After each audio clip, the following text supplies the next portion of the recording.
5年了，墨尘终于回来了。今天还是我们的纪念日，他说有非常重要的事告诉我。墨尘，你是要向我求婚吗？墨尘，怎么不开？分开3年，我也好想你。早安。滚！什么？你是谁？你怎么会在我男朋友房间里？够了吗？这种装无辜的小把戏，我见多了。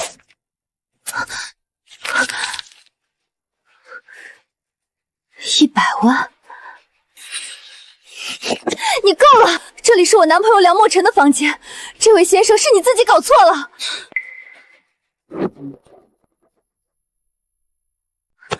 还跟我演戏？女人识趣点，拿钱消失。乔乔，对不起，我临时要处理点事，暂时不能回国，昨天没来得及联系你，抱歉。抱歉，是我走错了房间，昨晚的事情我们就当什么都没发生吧。站住！拿走。我不喜欢欠别人，更不喜欢欲擒故纵。这位先生，你有病是吧？你在骂我？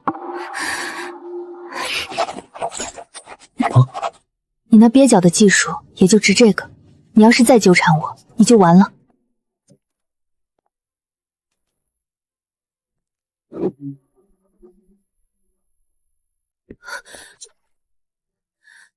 怎么会睡错人呢？房卡是照着短信去前台拿的，就算他没来得及回国，他订的房间怎么会变成别人的？我该怎么跟他说？我还有什么资格？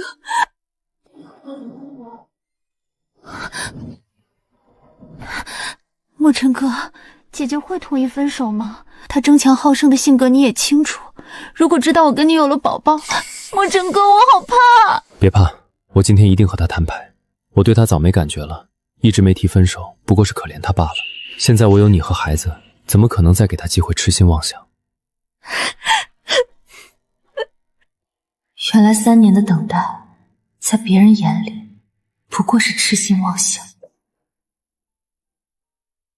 墨尘哥，我也不想伤害姐姐，只是宝宝一天天大了，我怕他等不了。就你最善良，乖，你先回家，等我消息。乔央，你怎么在这里？不亲自撞见，你们这对狗男女还要骗我到什么时候？姐，是我不好，是我看上了墨尘哥，还怀了他的孩子。你打我骂我都行，只求你不要责怪墨尘哥哥。乔圆圆，你现在装什么柔弱？姐姐，我是真心的。滚！别用你的脏手碰我！我妈只生了我一个，我没你这么不要脸的妹妹。我的肚子好疼。圆圆怀了孩子，你怎么能推她？乔央，你这个恶毒的贱人！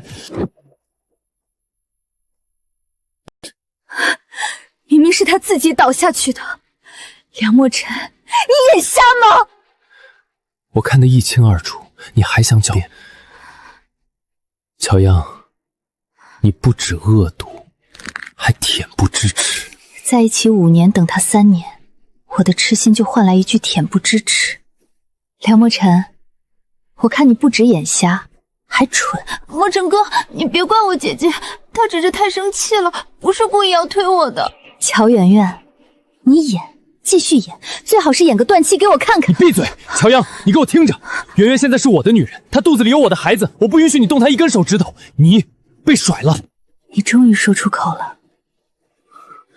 你别摆什么伤心欲绝的表情给我看，看看你脖子上的东西，这是什么？你告诉我这是什么？以前你总推三阻四，不肯跟我发生关系，我以为你是真的单纯，你早就不是什么清白之身了吧？和我在一起这5年，鬼知道你跟多少男人接触。贱人，你竟然敢打我！谁？哪来的小子？放开我！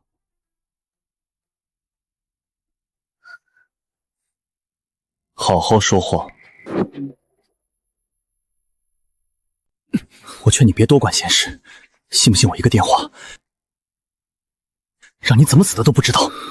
你不妨试试。乔阳，你被我甩了！你瞧瞧自己浑身上下哪一点比得上圆圆？你给他提鞋都不配。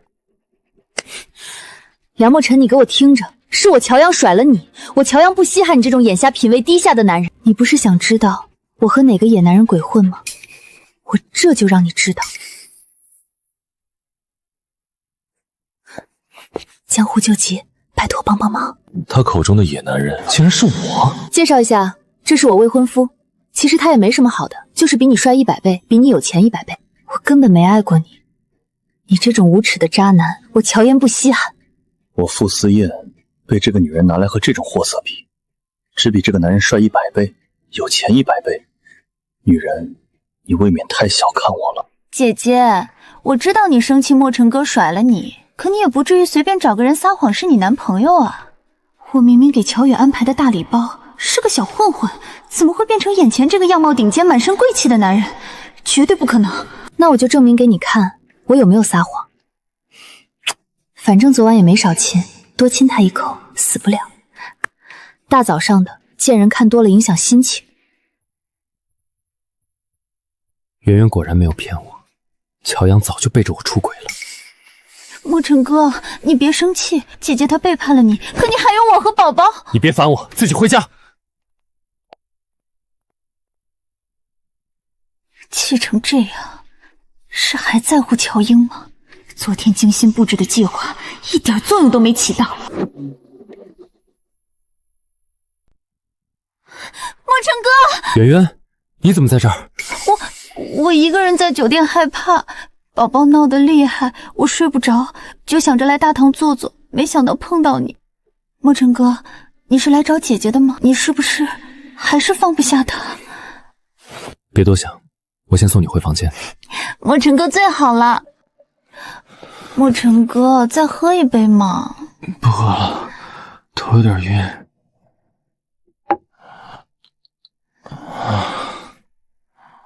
墨尘哥，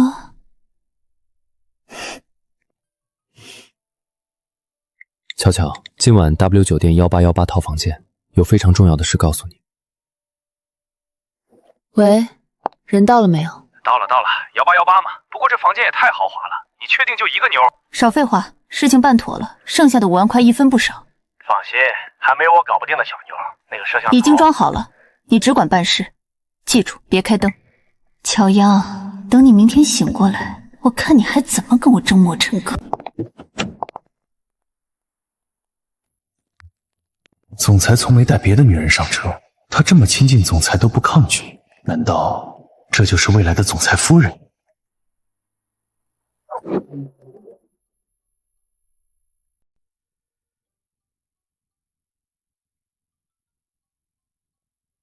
我一向排斥外人触碰，偏偏对这个女人厌恶感半点都生不出来。你准备抓着我到什么时候？抱歉。擦擦，脏。哦，刚才谢谢你帮了我，我欠你个人情，往后你但凡有需要，刀山火海，我必定偿还。不需要。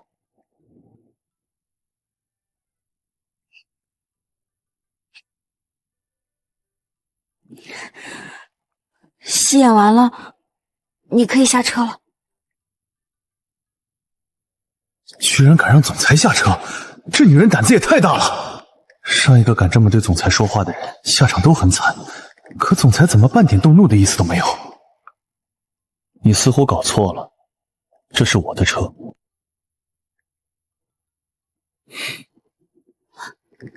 那拜托靠边停，我要下车。停车。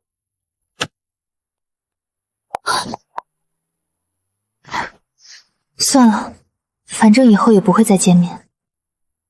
总裁现在怎么心情那么差？我还是当个会说话的哑巴吧。查一个人，我要他完整全部资料。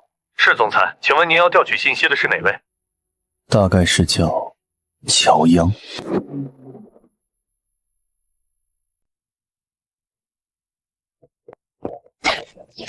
你这个畜生还敢回来！乔乔，妈妈知道你肯定不是故意推倒圆圆的，孩子还小不懂事，快给你爸爸认个错。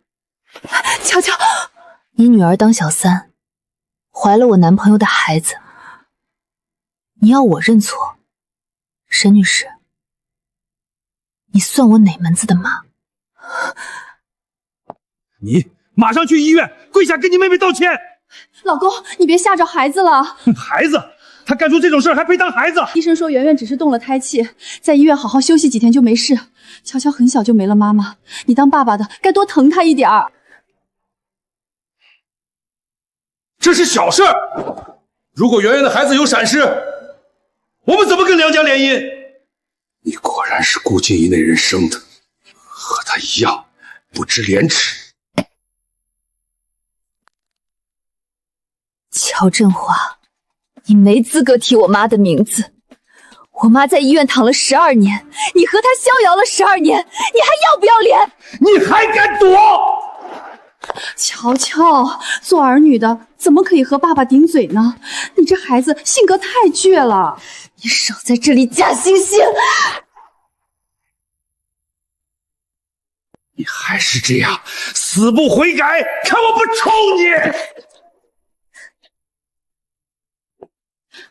乔乔，快给你爸爸服个软，求你爸爸原谅你。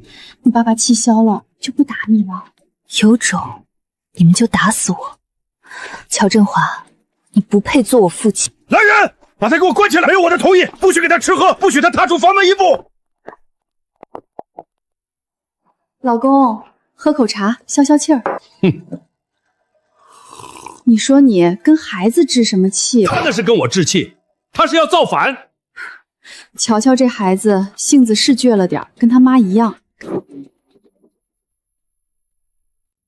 再这样耗下去，不用被打死，我也要冻死饿死在这里了。他从来不管妈妈，我要是不在了，妈妈该依靠谁？我必须逃出去，我一定要活下去。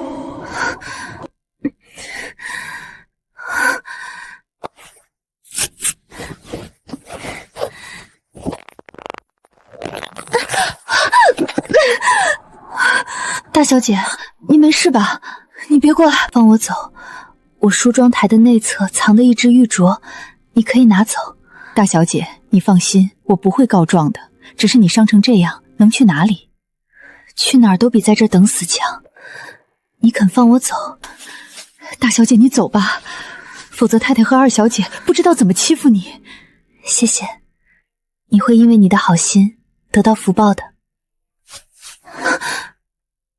今晚你没见过我，记住了，不能停下，被乔家人发现就完了。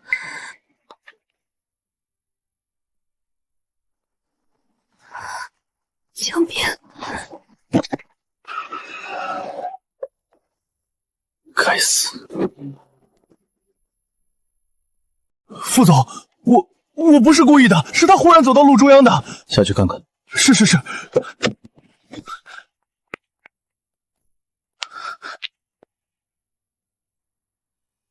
总裁，是他！他怎么会在这里？还这副模样？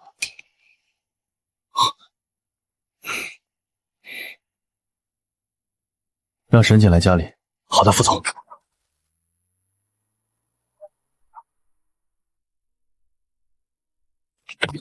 傅思燕，你大半夜连环夺命 call 发了11条微信，打爆我2个手机，就是为了让我给一个女人看诊。行，你是爷。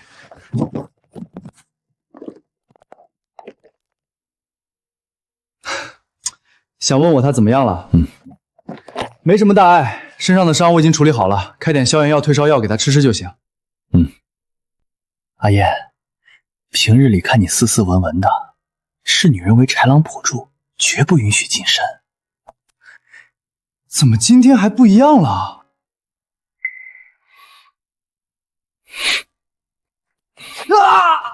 如果你想那笔款子顺利到位，就闭上你的嘴，别惹我不开心。遵命，你快松手，疼死我了！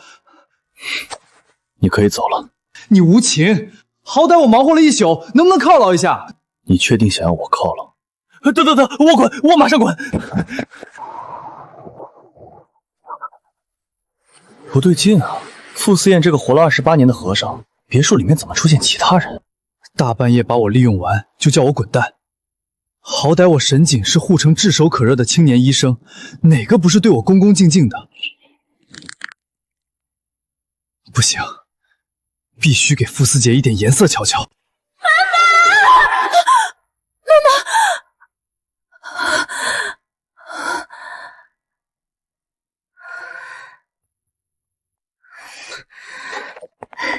小姐，您感觉好些了吗？我好多了。是您带我回来的吗？是我家少爷带您回来的，我是这里的佣人，您可以叫我兰姨。少爷正好在楼下吃早餐，我带您下去。少爷，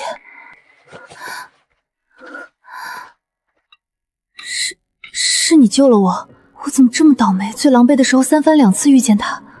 不然呢？谢谢你救了我。这人还真是表里如一的冷漠，多说一个字都嫌浪费。小姐，您吃点粥吧，大病初愈，暖暖胃。阿姨，谢谢您的细心照顾，我已经好了，就不再打扰了。小姐，您还没痊愈呢，还是先留下来吧。少爷把你抱回来的时候，可把我吓惨了，伤成那样不说，还发着高烧。幸亏少爷请了沈医生来家里，否则……兰姨，你话太多了，把粥喝完再走。我不想你倒在我家门口，再抱你回来一次。是他把我抱回来的。小姐，您别介意，我家少爷就是这个性子，可他人是极好的。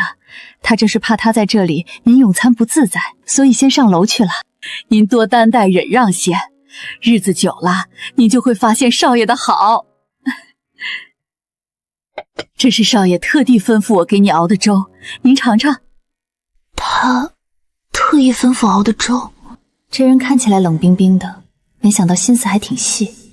这粥真好吃，好久没吃过这么暖和的东西。太好了，少爷身边终有女孩子了。只是这孩子到底经历了什么，伤成这样，少爷该多心疼啊！吃完了，该上去跟他说声谢谢，然后走了。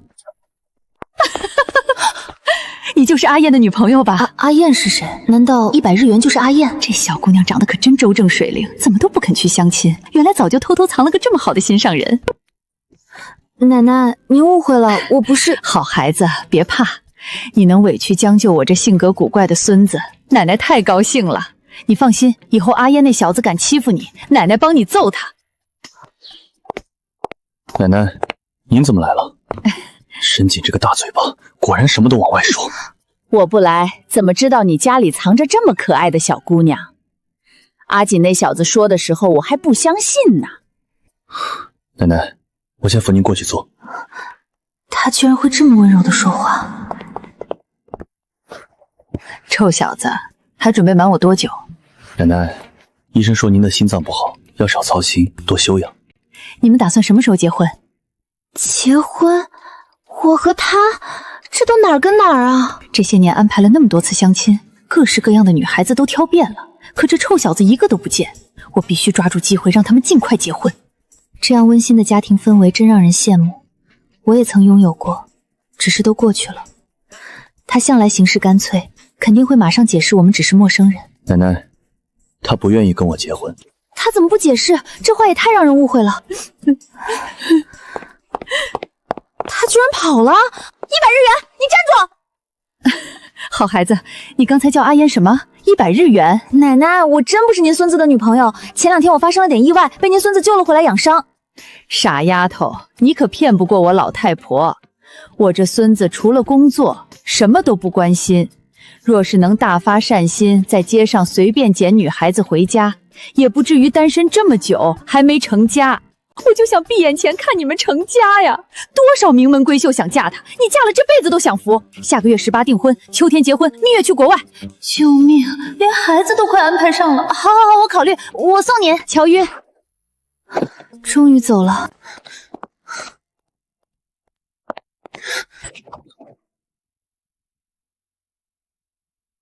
终于来了。我什么时候成你女朋友了？我又什么时候说过要跟你结婚了？我没说你是我女朋友。那你说我不愿意跟你结婚？难道我说错了？你刚才分明说了是我不想跟你结婚。难道你不是？你太过分了！你欠我2次，刚才你帮了我，算还了1次。我确实欠他2次人情，做人不能赖账。剩下的1次，你想要我怎么还？和我结婚。他说什么？和我结婚？你说什么？10岁那年，你母亲被乔振华逼得成为植物人，乔振华把公司归到自己名下，独吞了你外公留给你母亲的财产。沈巍登堂入室，还带来一个女儿，就是那天在酒店抢走你男朋友的女人。你这12年来的日子不好过吧？乔振华不疼你，甚至厌恶你。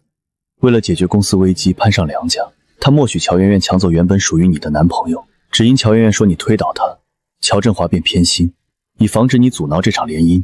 你好不容易逃出来，被我捡到。你现在举目无亲，接下来想流落街头。你母亲至今还躺在医院。乔振华和你后母多次想切掉你母亲的治疗，让她自生自灭。你查我，在他面前我竟然是个彻头彻尾的透明人。每一个接近我的人，我都会调查清楚他们的目的，以免不必要的麻烦。即便如此，你哪来的自信觉得我会跟你结婚？难道你不想拿回属于你的财产，不想收拾沈巍和乔媛媛？你如今身无分文，走投无路，以后怎么生活？别说为你母亲讨回公道了，只怕你失踪后，你母亲也性命难保。他说的全是事实，还戳中了我心底最想做的事。乔家我再也回不去，护城我无依无靠，连活下去都难，谈什么报仇，拿回属于我的东西？还有妈妈，我擅自乔家逃走，乔振湖和沈巍一定会迁怒他，他该怎么办？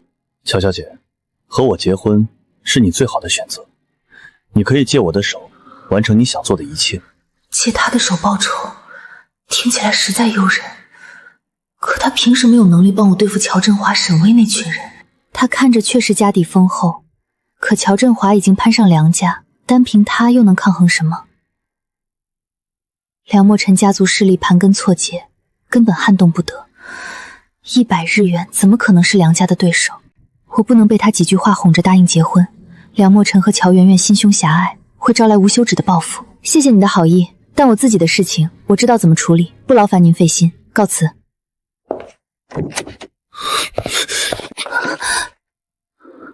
我不怕你。你怕我？只是梁家不好对付，你何必因为我一个陌生人惹祸上身？这位先生，我们不合适。这女人是在怀疑我的实力吗？担心我不够资格保护她，觉得我对付不了梁家，护不住她，真是无耻。对付他们绰绰有余。他定然是不清楚梁家有多深厚的根基，才敢说这般张狂大话。可孤独无助到极致时，愿意站出来帮我的却是一个外人，血脉相连的亲人，在利益面前毫不犹豫践踏抛弃我；萍水相逢的陌生人，反倒愿意替我扛下所有恩怨。记住，你只有3天时间考虑，过时不候。沈锦那天来电说奶奶身子撑不住多久了，能让奶奶安心的办法就是尽快成家，了却她最大一桩心愿。我提出结婚，本就只为完成奶奶的心愿。与其找素未谋面的陌生女人，花费时间精力互相磨合，不如选择乔娟，各取所需，省去许多不必要的麻烦。奶奶是我在这世上最在乎的人，从小到大，唯有她真心待我。她这辈子最大的念想就是亲眼见我成家，不用再孤零零过日子。如今她时日无多，我总得成全她。抛开交易不谈，至少我并不讨厌她。可她居然毫不犹豫拒绝了我。放眼整个护城，敢拒绝我傅思燕的女人，她是第一个。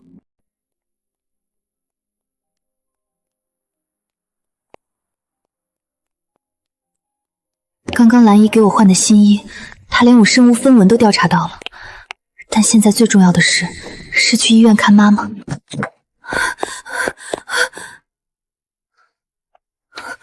阿姨，请问住在这里的病人呢？顾静怡她去哪里了？医生反说了，病人身体机能对话厉害，可她丈夫硬说要带回家养，签了字就把人抬走了，拦都拦不住。果然是他。我妈在哪里？你把我妈弄到哪里去了？我以为你不回来了，怎么现在知道打电话求我了？你不是很能耐吗？敢从我眼皮子底下逃跑？我再问你一遍，我妈在哪里？想见你妈容易，今晚8点，华悦饭店。你胆敢迟到家，你知道的。我以为能守护好妈妈，可现在才知道，自己不过是一只蝼蚁。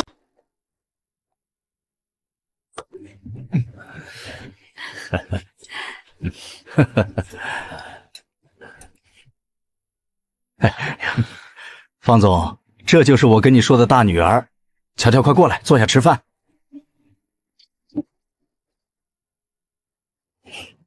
方总好。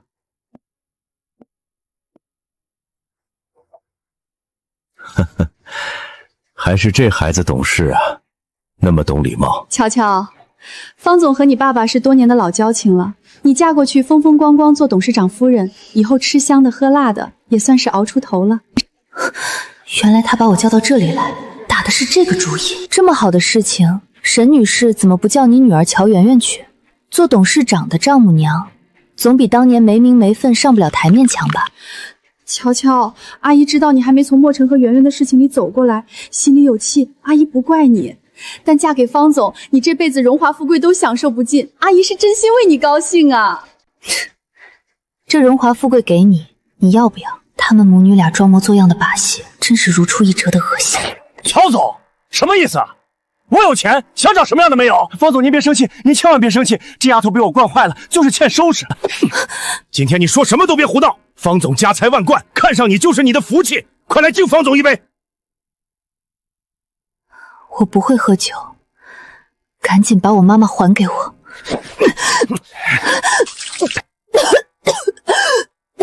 乔阳，救我！白天还执意不愿接受我的帮助，如今这般无助，究竟发生了什么事？是谁让他变成这副模样？实在过分！女人，我警告你别乱动。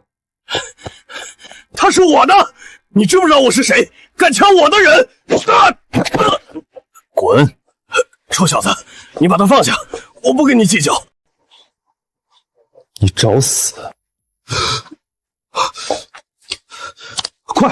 快叫2个保安到3楼走廊来！宁愿得罪对面100次，也不能惹恼傅少，否则别说这饭店开不下去，我明天就得卷铺盖走人。傅少，您请息怒。哼，息怒。傅少，是我们的疏忽，是我们管理不当。傅少，放眼整个护城，除了傅家那位，谁敢被称作傅少？莫非他就是传说中那位神秘的傅氏掌门人傅思燕？傅少，我错了，我真的错了，我有眼不识泰山，我不知道他是傅少您的人啊，求您饶了我这一次吧。乔阳，他脸上的伤是你打的？是我，傅少，我错了，我真的眼瞎了，求您大人有大量，原谅我这一次。往后别让我在护城看到他。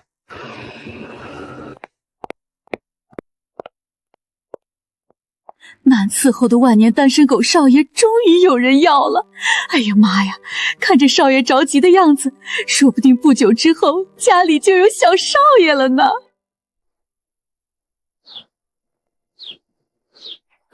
天哪，我怎么又跑到他家里来了？头好晕，老天未免也太眷顾我了吧！每次我最狼狈的时候都能遇见他。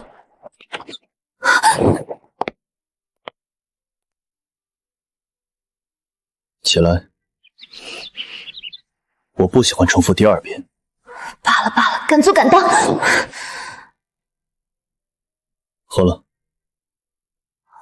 这是什么？姜汤。哦，谢谢。那个，谢谢你再次救了我。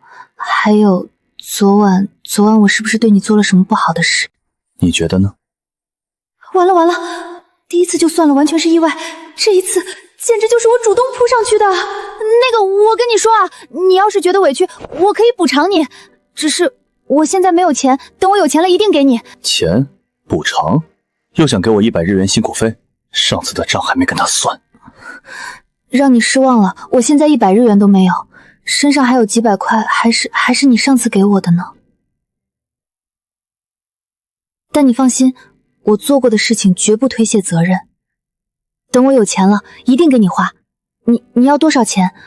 我这么穷，你比我有钱多了，就不要狮子开口了，好不好？你想得美。我对神志不清的女人没兴趣。太好了，原来什么都没发生，吓死我了。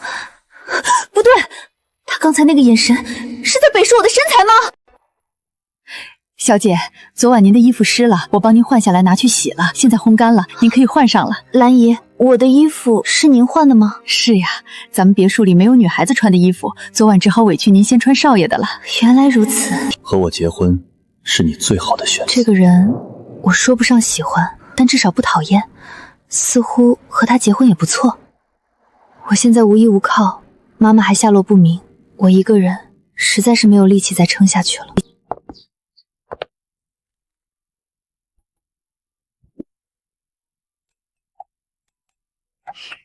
那个，你现在有时间吗？有事。我现在好多了，谢谢你昨。好了就走，我不喜欢收留毫无关系的陌生人。大哥，不喜欢收留你还收留了我2次。罢了罢了，人家都下逐客令了，我也不好厚着脸皮待着。那件事还是算了吧。理由很简单，我需要一个妻子，完成我奶奶最后的心愿。完成奶奶最后的心愿？难道那位和蔼可亲的奶奶，想来奶奶对她来说一定是很重要的人吧？相亲，重新认识陌生女人，太浪费时间也太麻烦。你的出现刚好。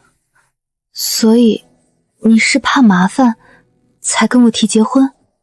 不然你以为对你一见钟情？我没有。有自知之明是好事，所以你考虑好了？我考虑好了，可和我结婚，你可能会惹来很大的麻烦。比如？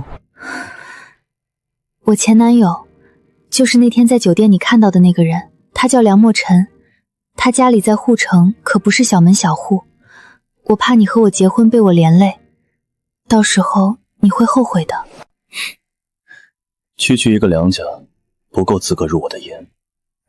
你看着是家境不错，但绝对不是梁家的对手。我好心提醒你，别最后赔了夫人又折兵，到头来只能跟着我一起熬苦日子。这女人到底是真无知，还是故意装作不懂？她竟半点不知护城百年名门富家，不清楚外界口中的富少代表着什么。梁清源又能怎样？在富家面前，照样要收敛锋芒，谨小慎微。我何须忌惮梁家分毫？怕了吧？怕了就算了。我的字典里从未有怕这个字。我答应跟你结婚，但我有条件。你别得寸进尺，她竟然还有条件，真是不识好歹的女人。我清楚你和我结婚只是权宜之计，我们各取所需。既然这样，最好定下契约条款，双方一起遵守。说，白纸黑字约束彼此，如此未尝不可。第一，如果你以后遇到自己喜欢的人想离婚，可以，但你要提前告诉我。换作是我也会守住底线。这话倒也不无道理。第二，我们只是契约婚姻，彼此不用履行夫妻之间的特殊义务，我们必须分开睡。可以。还有。第三，特殊情况下，一方有难，另一方必须随叫随到。你没有问题要问我？没有。哦，不对，有的。最重要的我差点忘了，我到现在还不知道你叫什么名字。他口中最重要的事，居然只是问我的名字。谈契约婚姻，不问家底，不问资产，只惦记一个名字。活这么大，我还是第一次被人这般无视，心里莫名很不爽。所以你到底叫啥？傅思燕。我记住了，傅思燕。他名字还怪好听的。走。去哪儿？你说呢？现在过去还来得及。可我的证件全都还在乔家，想要把证件拿出来登记结婚，会很麻烦。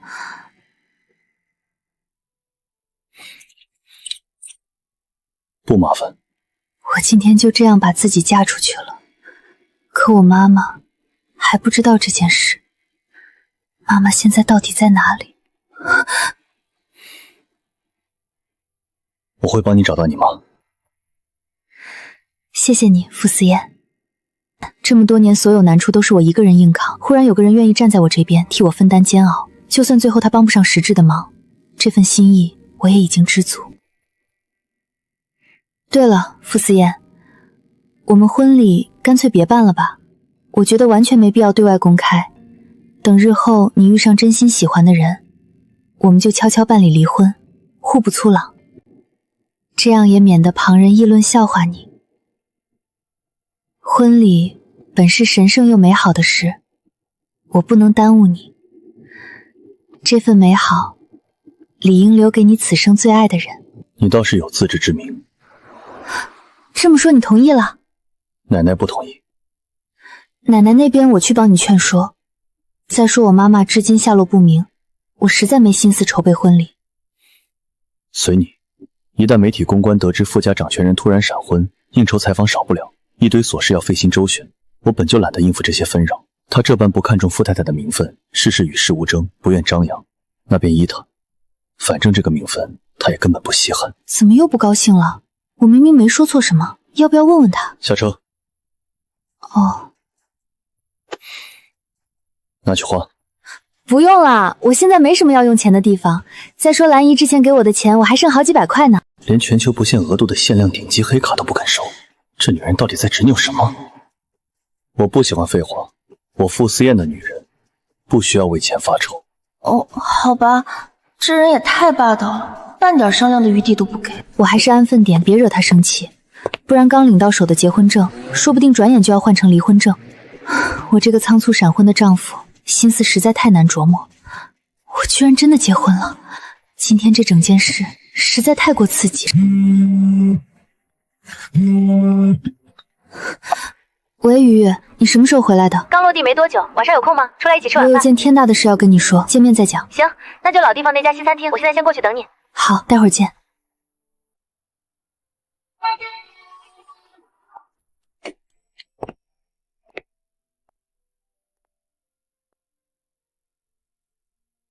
怎么会碰到他？真是走到哪儿都能撞见这个麻烦精。这贱人从家里逃出来后就不知所踪，怎么会出现在这种高级餐厅？瞧他那穷酸样，也不像是来吃饭的。这里人均消费1、2千，他吃得起吗？或是知道我和墨尘哥在这里吃饭，故意跟踪来的？乔圆圆，我看你脑子里装的都是狗屎吧？从小到大，你都特喜欢捡我不要的破烂视若珍宝。一个普通男人，你喜欢送你好了。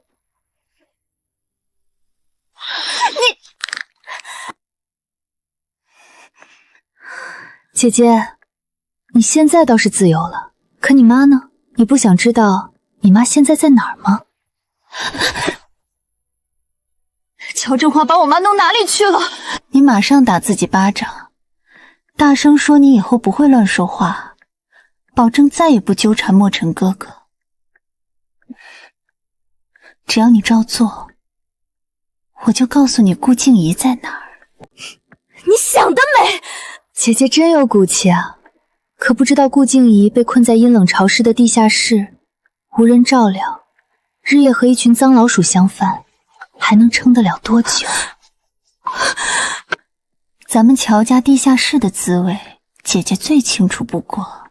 你猜猜，那些饿到发疯、找不到食物的老鼠，会啃食什么呢？你闭嘴！你竟敢弄脏我的衣服！你知道我这身裙子多少钱？你根本赔不起！再昂贵的衣服穿在你身上，也透着一股廉价感。就算物价再高，也衬不出你半分体面。他竟敢让我当众丢人，忍不了！今晚你就等着吧。乔圆圆，我警告你不准碰我妈妈！但凡你敢动她分毫，我必让你100倍奉还！姐姐，求求你回家吧，不要因为我伤了你和爸爸之间的父女感情。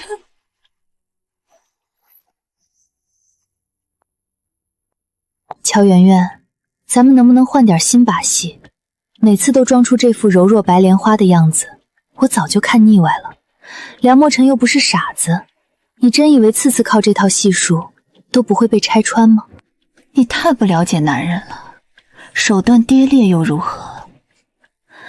现在赢家是我，而你就是一无所有的废物。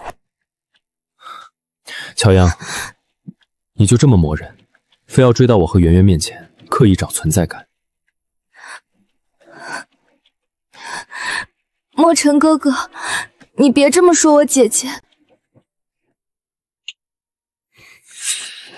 你就是心肠太善良，才会被他一而再再而三欺负。要不是顾忌你，我早就教训他了，哪里还能让他跑到你跟前耀武扬威？梁先生，好大的口气！不知道令敦这般看重脸面的人，要是知晓你和别家女儿暗度陈仓未婚先孕，会是什么反应？我限你1分钟之内立刻离开这家餐厅，多看你一眼我都觉得恶心。你凭什么？你凭什么让燕英滚？梁公子，这家西餐厅隶属张家产业，什么时候轮到你在这里随意发号施令了？就算是你们张家的产业又怎样？难不成你还敢直接撵客人？撵你又如何？来人，把这对狗男女给我扔出去！另外在门口立块牌子，写清楚他与狗不得入境。哎，乔月，来，哎。张宇，你今天得罪我，日后对你们张家没有半点好处。梁公子想耍什么手段，尽管放马上来。但我提醒你，但凡张家生意或是我们任何人出一点意外，你们梁家必定也要脱一层皮。梁公子做那些见不得人的龌龊事前，最好掂量清楚，自己能不能承担相应后果。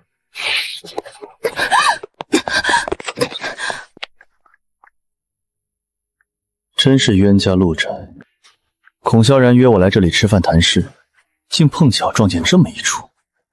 起初还以为他是追着我过来，听清楚争吵内容才知是误会。敢让我的女人滚，倒是好大的胆子。先生，要不要过去跟乔小姐打声招呼？你觉得我很闲？不是，乔小姐心里肯定不好受，你们才刚领证。我半点没看出来她哪里难过，好像确实，乔小姐半点不见伤心。替我办件事，先生您吩咐，给乔振华找点不痛快。还有那个梁墨尘，我看着很不顺眼。先生想动的人，要办的事，从来不会顾虑半点后果。先生，我懂了。你说说你，受了这么大委屈都不跟我说，性子再好也不能这么委屈自己啊。我也没让他们讨到半点便宜。跟我讲讲到底出什么事了？你之前明明准备和那个混蛋结婚，怎么突然闹成现在这样？这两人实在欺人太甚，真想把他们揪回来狠狠教训一番。算了，我和他缘分早就到头了，早点看清他渣男的真面目反而是件好事。话虽如此，至少不用你往后受尽委屈。梁家向来眼高于顶，自命不凡，乔圆圆往后有的苦头吃了。说起来，你这丫头居然瞒着我偷偷闪婚了，快把你老公叫出来让我见见。他这个人性子有点孤僻。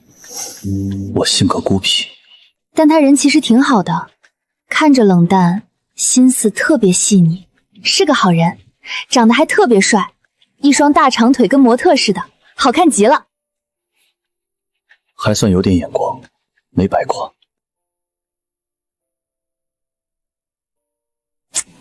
行吧，今晚咱们出去玩，给你补一场单身狂欢夜。好。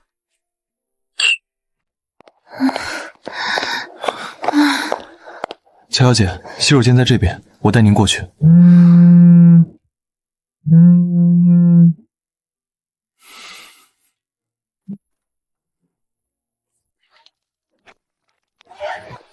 有人靠近乔女士了。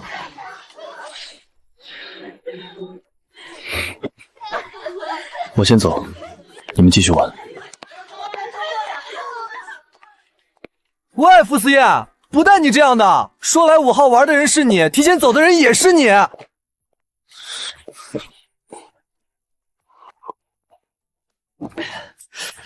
你们不觉得傅思燕今天情绪有点不对劲吗？有啥不对的？他平时不就这德行吗？就是，早都习惯了。哎，这家伙性格真是越来越古怪了，越来越让人琢磨不透。乔小姐，我来帮您擦干手，您的手真白净，是我见过最漂亮的手了。嘴真甜呀，小哥哥，你长得真好看。该死的女人，居然敢当着我的面夸别的男人好看。谢谢乔小姐，乔小姐，咱们加个微信呗。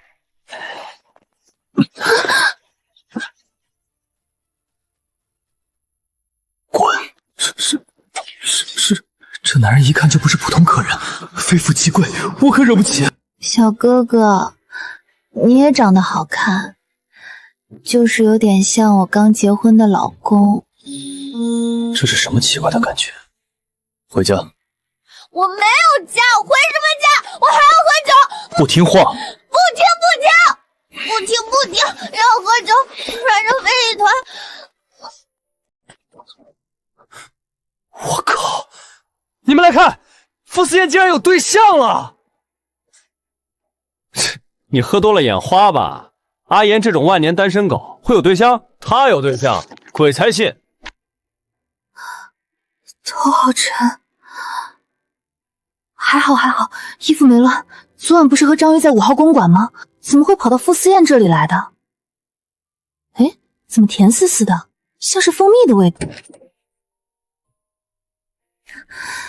早，还是这副冰山脸，一点表情都没有。昨天是你去接我回来的吗？不是，是林州。可林州怎么会知道我在那里？碰巧。哦，还好不是他，不然也太尴尬了。我不喜欢喝醉酒的女人，更不喜欢麻烦的女人。知道了，你放心，以后再有这种事情，我绝对不会麻烦你的。你说什么？他怎么这么生气？我的意思是说，我再也不喝酒了，再也不给你添麻烦了。下不为例。知道了。这个闪婚老公好像还真不赖。傅先生早安，乔小姐早安，我是傅先生的助理林州。林先生你好，林先生，昨晚送我回来，麻烦你了，没给你添麻烦吧？乔小姐，您误会了，是先生帮您回来的，我不过是……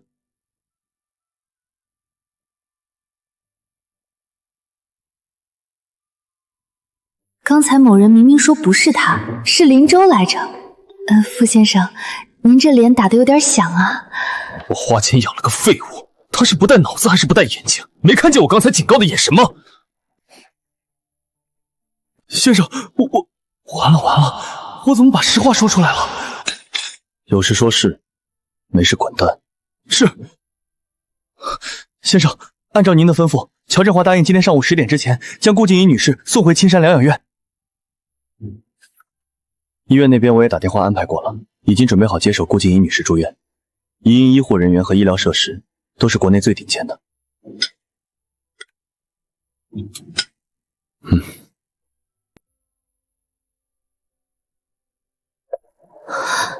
乔振华怎么可能这么轻易答应把我妈妈送回医院？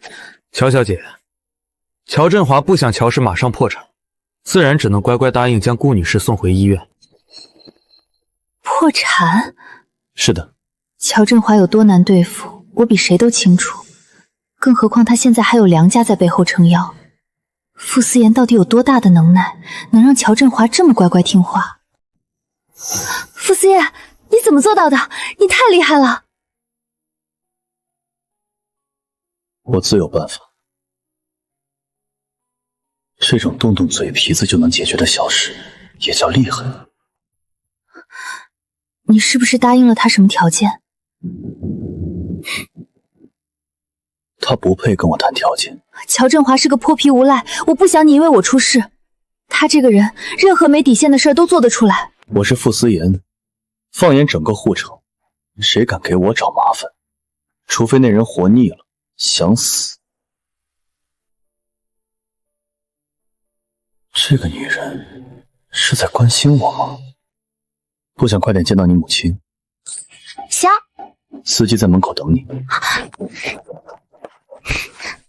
先生，您不陪乔小姐姐去医院吗？已经彻底切断了乔振华所有的资金链和供货渠道，她现在已经走投无路了。咱们提的唯一条件就是顾静怡女士，她势必会想到这件事同乔小姐有关。你叫她什么？乔小姐，她是我的妻子。啊，对不起，是夫人。罢了，在外人面前，还是叫她乔小姐吧。是，先生，我担心乔振华看到夫人一个人去医院，会为难他。你似乎很关心他。不是，先生，我只是觉得夫人一个人不是乔振华的对手。如果夫人出了什么事，你会担心。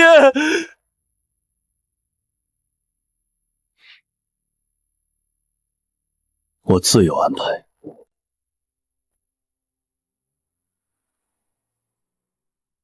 吩咐人给他送些衣物来。是，先生。暂时不必叫他知道我的身份。是，先生。但您要一直瞒着夫人吗？该他知道的时候，自然知道了。我什么时候可以上去？乔小姐，先生吩咐了，10点过后您再上去。他们现在肯定心急如焚，您不妨多让他们煎熬些。可是，乔小姐，先生这么安排，必定有他的道理，请您稍安勿躁。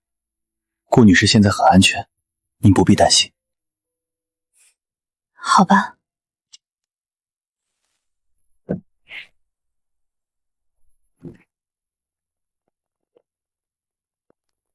乔小姐好，听乔小姐吩咐。何先生，这是怎么回事？回乔小姐，何小姐，这是先生吩咐的，让他们一道来，护您周全。我问你啊，傅思燕很有钱吗？傅先生怎么会没钱？若是他都算不上富裕，护城便再无有钱人了。有钱也不能这么大手大脚啊，请这么多保镖得多花多少钱啊？这样吧，留下2个，其他的都打发了吧。我看他们都挺能打的，2个足够了。可是先生说……别可是了，现在我说了算。要是人手不够，你还能上。我瞧着你也是个能打的，能省一点是一点。再丰厚的家底也经不起这样毫无节制的挥霍。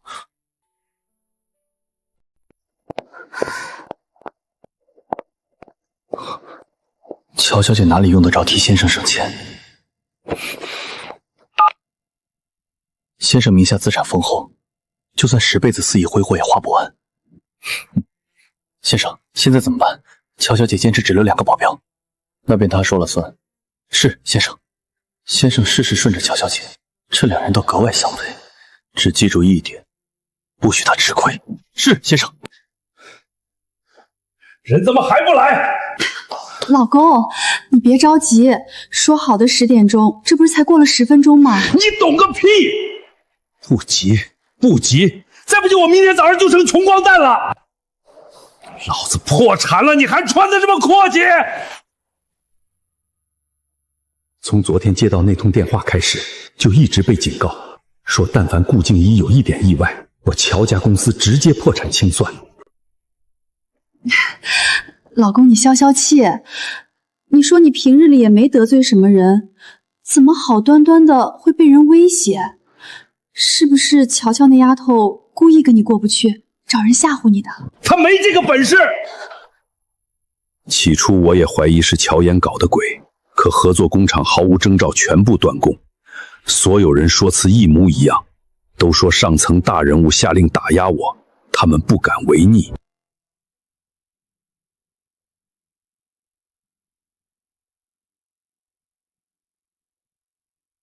方总呢？钱呢？他答应给我的500万呢？不知道。我妈呢？你给我闭嘴！我马上要见重要的客人，你识趣闪一边去，等我处理完事情再好好收拾你。没用的东西，什么都没捞到。乔振华，我劝你好好跟我说话。3天不打你皮痒了是吧？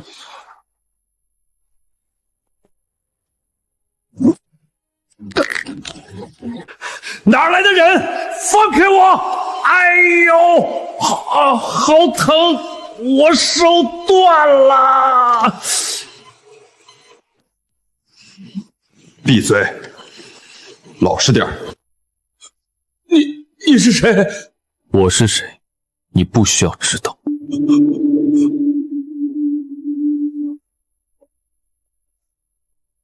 乔小姐，你没事吧？没事。乔小姐想怎么处置他？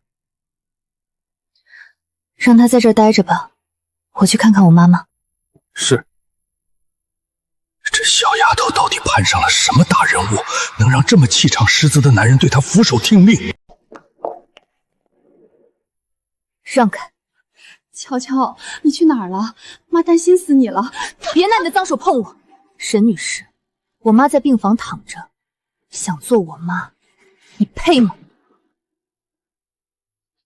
乔乔，我……滚！你们放开我！放开我！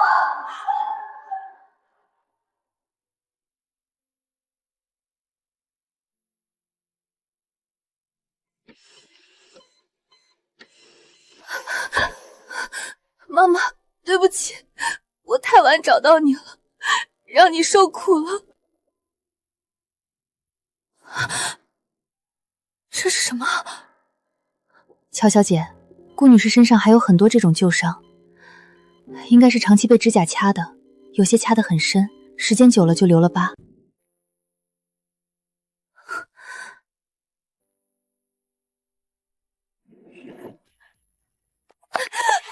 乔振华，我真的好恨你！你竟然对我妈妈做出这样的事情！冷静！你放开我！女人，你给我闭嘴！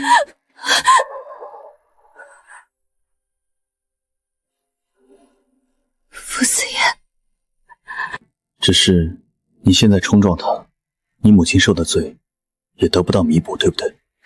他说的没错，就算我现在对乔振涵动手1000百遍，妈妈身上那些伤疤、吃过的苦，也永远消不掉。都怪我，如果当初我没有逃走，没有反抗方总，乖乖顺着乔振华和沈巍的安排，妈妈是不是就不用承受这些折磨？我带你回家。你知道该怎么处理？是，先生。原来真正手握权势、不好招惹的是刚才那位，他才是乔妖最大的靠山。把他拖到车里去。是。等等，你们要我老公去哪里？沈女士，我家先生请乔总喝盏茶，明天上午9点，会有人准时把乔总送回家。你准备抱我到什么时候？谢谢，我刚才太激动了。不必。傅思言，谢谢你，帮我从乔振华手上接回我妈妈，还帮他安排了这么好的病房，又找人保护我。不必。傅思言，做这些事肯定花了不少钱吧？没有，这点开销于我而言不值一提。别说9牛1毛，连一根牛毛都算不上。你找人给乔振华威胁施压，肯定少不了关系疏通，还有我妈妈的病房和医药费，请保镖的钱，我看起来很缺钱。我知道你不缺钱，可这些是我欠你的。等到家，我给你写张欠条，将来我一定如数还你。不必。傅思燕，我知道你好心，可我们总有一天是要离婚的，我不想欠你太多。停车。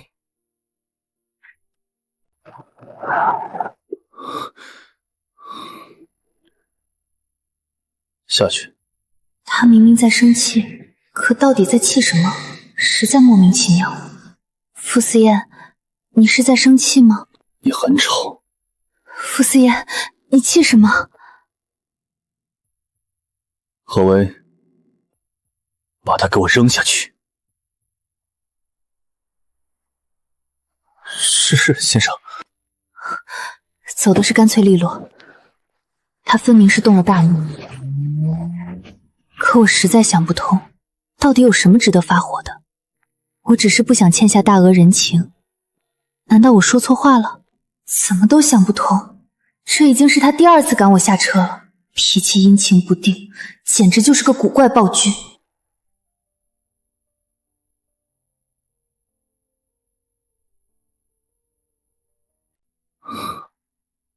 我大概是疯了，明明安排了大批保镖守着，根本不会让他出事，可方才看见他冲上去要和乔振华对峙时，心底还是止不住的怕他受伤吃亏。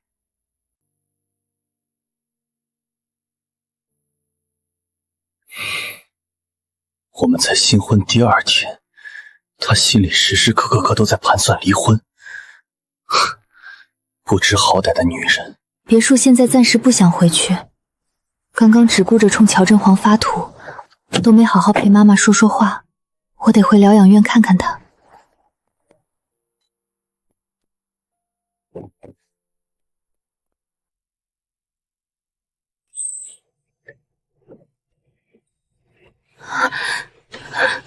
妈妈，对不起，让您受苦了，你原谅我好不好？妈妈，我结婚了，她叫傅思燕。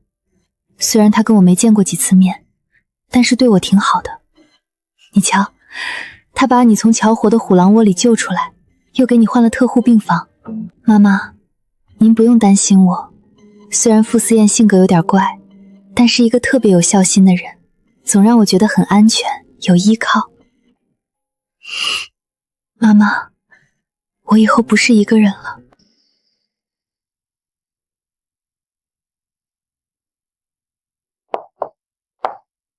小姐，你去哪儿了？昨晚喝那么多酒，头还疼不疼？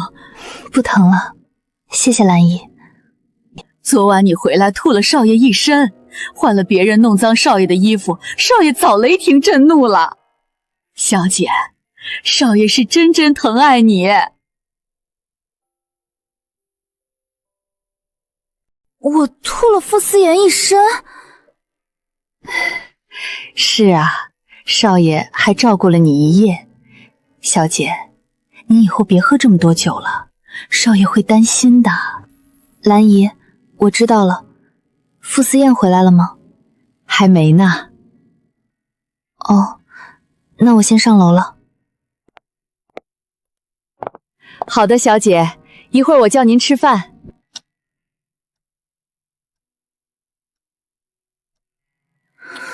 短短几天，乔英都数不清自己被他抱过多少次了，还吐了他一身。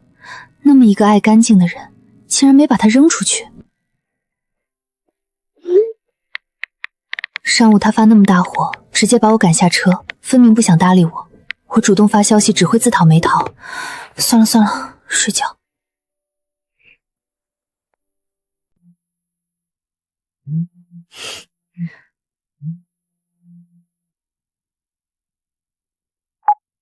乔乔，你怎么不接爸爸电话？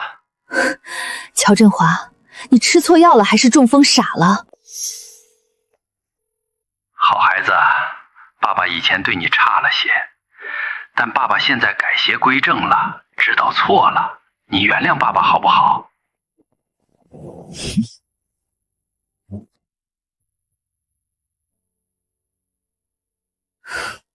原谅，爸爸。您太客气了，您不打死我就算好了，我哪敢跟您计较。乔乔，父女之间哪有隔夜仇呢？你今晚回家来，爸爸已经把2楼最大的房间布置好了，给你做卧室，你回来看看喜不喜欢？2楼最大的房间，那不是乔圆圆在住吗？10年前还是乔圆圆亲自将我赶出去，抢走了属于我的房间，霸为己有，把我撵到拐角的小房间。为了拿捏我，他竟然连乔圆圆都能舍弃，真是可笑。行，晚上我回去。乔家欠我的，我会一点一点全部讨回来。少奶奶，您稍等，我这就安排司机。不用了，我打个车就行。不行，少奶奶，少爷吩咐过，您出门司机得跟着，带一个人在身边安全些。您若不让司机跟着，少爷会担心的。少爷，他会担心？他都3天没回家了，电话没有一个，微信也没有一条，他担心个屁啊！那好吧，带个人一起去也好。要是乔振华再敢动手，也有人能治一治他。少爷，少奶奶刚出门了，说是要回乔家，我已经安排司机跟着了。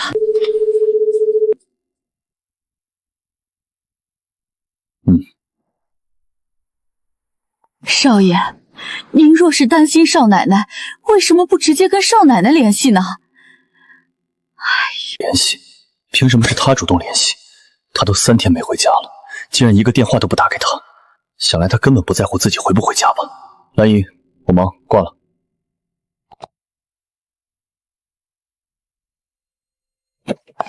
大小姐，您回来了。无私，好久不见。他们都在等您呢。二小姐早上刚回来，知道房间没了，正在楼上撒泼打滚闹脾气呢。太太都哄了一下午了。前几天先生不知道得罪了谁，像个乞丐似的蹲在大门口蹲了半宿。一进门看到太太正在喝燕窝，当场就气得动了手。真的？是呢，几巴掌下去，太太到现在脸还肿着呢。进去看看。乔乔回来了，爸爸等了你1天，快把补品给乔乔端出来。大小姐，这是先生吩咐特意给您炖的燕窝。燕窝？爸，你没搞错吧？15岁那年，沈女士跟您告状说我偷吃了她的燕窝，您就不分青红皂白骂我。现在您告诉我，您给我准备了燕窝，我可不敢吃。乔乔，以前是爸不对，爸爸给你道歉，过去的事儿咱们就让它过去，别提了。不是说给我布置了房间吗？对，你快去看看，喜欢吗？我自己上去吧。好吧，你看看，缺什么尽管告诉爸爸。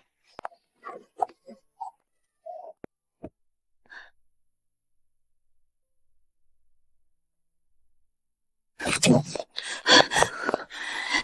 么抢走我的房间？你的房间？我的房间被你霸占了整整10年，怎么就成了你的了？我讨厌你！你快离开我房间！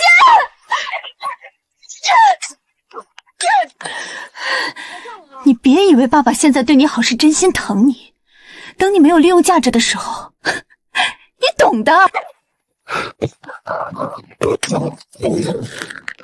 爸爸，姐姐她骂你说怎么没叫人打死你，我气不过才。我平时对你太好了，谁允许你砸你姐姐房间的？爸，我妈只生了我一个。谁允许你进大小姐房间的？爸爸，我只有乔乔一个女儿，你不是我生的。从今以后，不许再叫我爸爸。爸爸，你还叫？您打吧，我可是很有用的啊！是乔阳害了您公司，害您像乞丐一样蹲在大门口，您为什么还要宠着这个白眼狼？这个蠢货，我哪里是真的宠乔央，不过是现在公司的命脉被他掐在手里，不得不低头而已。他要是把这话捅到乔央耳朵里，我的一切就都完了。我警告你，再敢骂我女儿一句，我让你和你妈立马滚出这个家。爸，他说您只是在利用我，并不是真心觉得以前错了。胡说！爸是真的改过自新了，爸知道以前对不起你，现在只想好好补偿你。他还说，只要您翻身了，我就完了。怎么可能？你是我的亲生女儿，将来这偌大的家业，还得你来继承呢。10年了，这是我第一次光明正当的坐在乔家的餐桌上吃饭。从前我只能缩在厨房里，和佣人一起吃剩菜剩饭，有时候连剩菜剩饭都没有。乔乔，多吃点，这些都是你以前爱吃的。乔乔，你尝尝阿姨亲手为你做的。圆圆不懂事，你多担待些。别假殷勤，我嫌脏。太太，您擦擦。乔乔，阿姨对你是一片真心。乔乔是你叫的吗？沈女士，我没记错的话，你只是我爸的秘书。当年你来我们家只说是借主，既然是借主，就该懂点规矩。该叫我什么，你心里没数。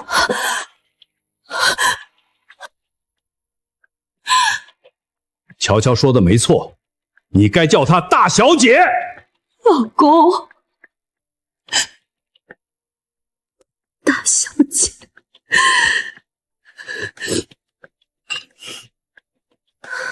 陈嫂，你刚才叫她什么？太太。一个无名无分的，凭什么叫她太太？乔燕，你可别太过分！你算什么东西，也敢跟我顶嘴？爸爸，这还是我家吗？一个下人都能直呼我的名字，对我不恭不敬。好孩子，不生气，一个不懂事的下人而已。你不喜欢，我马上让他滚。来人，让陈妈立刻收拾行李回乡下，以后不准再踏进乔家大门。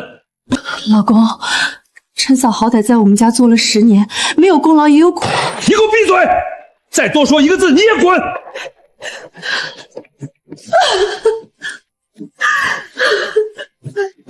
这两个简直蠢笨如猪，半点看不出我如今只能低头讨好乔央，关键时刻只会给我添乱，坏我大事。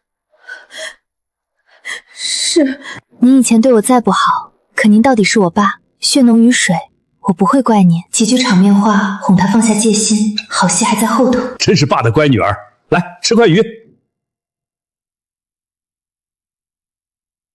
丫头肯原谅他，接下来的事情就好办多了。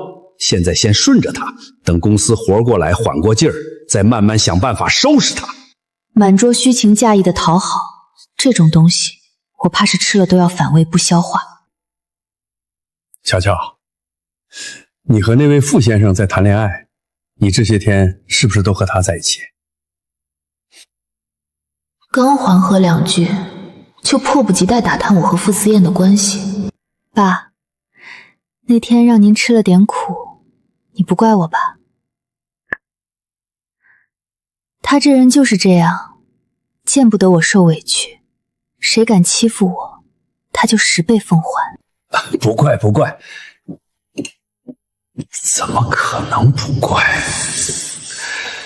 爸爸不干涉你们自由恋爱，但爸爸还不知道他到底是哪家人，怎么放心把你交给他？他不是想见就能见的，连见面都难。这傅先生身份绝对不一般，若是能搭上这条线，公司难关就有救了。那你跟傅先生说一说，叫他别为难公司了。爸爸，您兜了这么大一个圈子，总算是说了一句实话。爸爸知道你是个好孩子，肯定不忍就眼看着你外公一生的心血毁于一旦，对不对？他性格不太好，见不得我受委屈，也不在乎乔家这点钱。不过既然爸爸您都开口了，我就跟他说说吧。我现在真是吹牛上瘾，张口就能编出一堆谎话哄着他们。那爸爸等你好消息。只要他肯去求情，公司难关就能渡过去。等缓过来，再慢慢收拾他。好，我还有事，下次再回来看你。好，你快回去吧，别让傅先生久等了。我真是又恶心又想笑，连演戏都藏不住私心，句句绕着公司打转。乔振华，你未免太不敬业。这是限量版豪车，全球不超过10辆，寻常富豪根本没有渠道入手。能拥有这种座驾，乔嫣背后的男人身份绝对深不可测。老公，这下咱们公司……他觉得很累，明明把乔振华一家人都折腾了一遍，明明很爽快，可此时静下来，他觉得很落寞。如果说这一切都是真的多好，倘若乔振华没有半分算计，不用伪装，生来就是慈爱宽容的好父亲，那该有多好。今天他所有的模样全都是刻意演出来的，偏偏演技还如此拙劣，演得一点都不走心。傅思燕，一连3天见不到他，心里空落落的。这家伙凭空消失整整3天，一点消息都没有，我居然有点想他。整整3天，一点音讯都没有。总裁，司机打电话来说，怎么又摔机了？这礼拜都第3台了。坏了，又坏了。可您刚才不是跟孔少通完电话？你有意见？没有，我立即让人给您送一部新的来。手机若是没坏，怎么会迟迟收不到他一通电话一条微信？分明就是机子故障耽误了消息。我说它坏了，那它就是坏了，没有别的理由。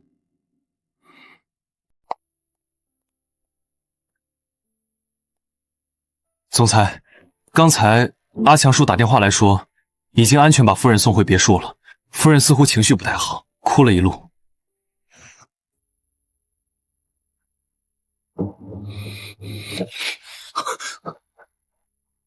乔家欺负他，这倒没有。阿强叔说乔振华百般讨好夫人，夫人丁点委屈也没受。那他为什么哭？没人欺辱他，怎么还会独自落泪？心里到底堵着什么难受事？不知道，要不您打个电话问问夫人，两人整整3天互不联系，想知道缘由直接自己打电话不就好了？不必了，他3天不找我，凭什么我先主动？那要不我替您打一个？明明满心惦记夫人，担心她落泪，就是拉不下脸自己联系。我看你很闲，今晚就通宵加班吧。总裁好心替您分忧，反倒被罚通宵加班，不带您这么折腾下属的。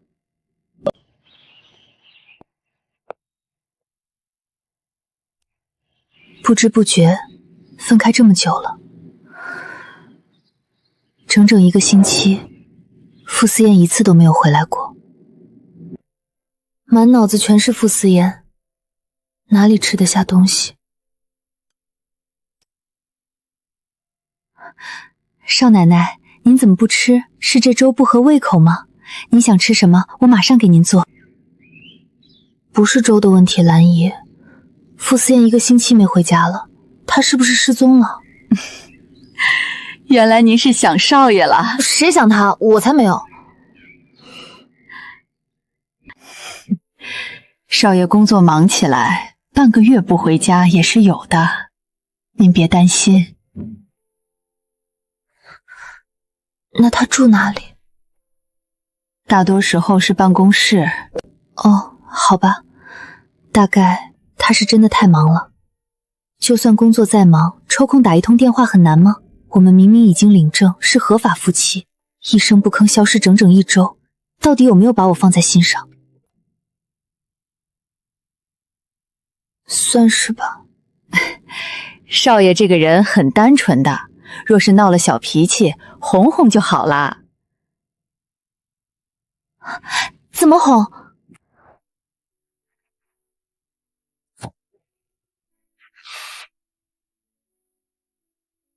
孑然立于云霄。先生，要我安排司机送您回去吗？你先回去，回去那栋别墅见不到他，反倒更心烦。是，先生。从前先生公务堆积如山，10天半月留宿办公室是常事，可这周项目进度宽松，根本算不上忙碌。明明不用熬夜加班，依旧执意守在办公室不肯回别墅，难道是和夫人闹矛盾吵架了？先生，你很吵，不想回家就继续工作。那先生，我先回了，您早点休息。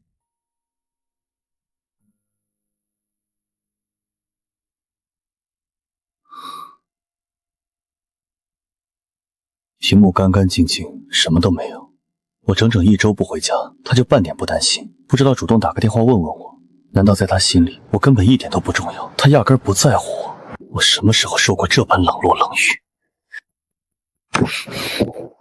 这个不识好歹的女人，全然没有把我这个老公放在眼里是吧？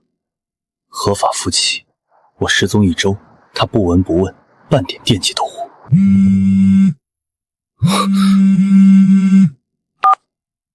傅思燕，女人终究还是忍不住主动打给我了。有事？其实也没什么事，就是随便问问你今晚回来不？我煲了个汤，你要不要喝？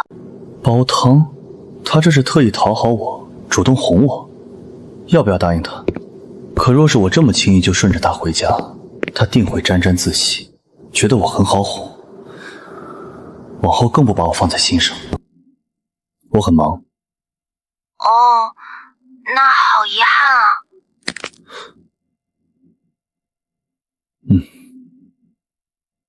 那好吧，你忙，下次再说吧。什么？他就这么轻易放弃了？都不多挽留，多劝我2句，一点诚意都没有。等等，傅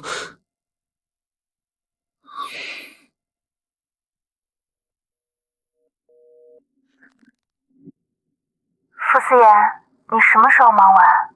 还要一会儿。那忙完你回来吗？看我心情，不能让他知道我早就想回去，总得端住架子。哦，好，那我等你回来哦。就这么挂了？不多跟我说几句话吗？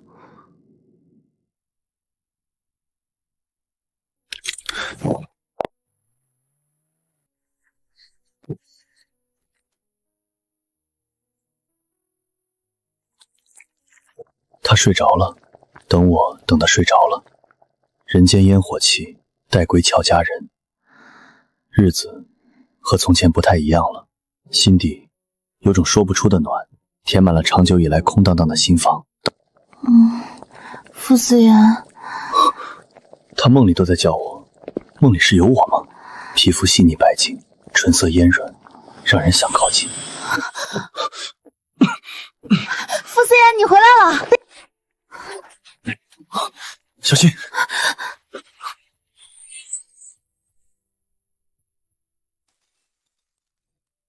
好险！要是没有他拉我，脚肯定会被碎玻璃划伤。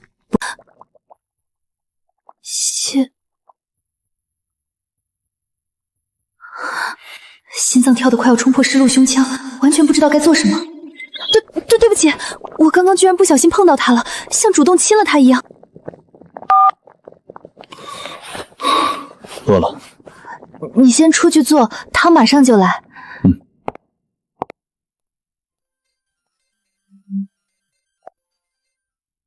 有事？没事就不能打电话关心关心你吗？难不成这个点儿你在做什么？我看你是活腻了。好吧，兄弟们说叫你出来玩，没空。该死！我刚才居然想吻他，还前后2次。要是孔萧然那通电话没来，我定然已经吻上去了。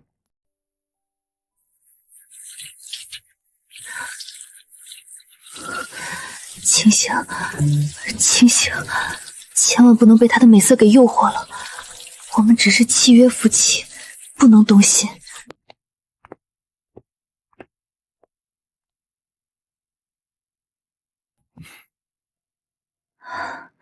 快趁热喝，我炖了3个小时，鸡肉都炖烂了，你尝尝看，合不合你口味？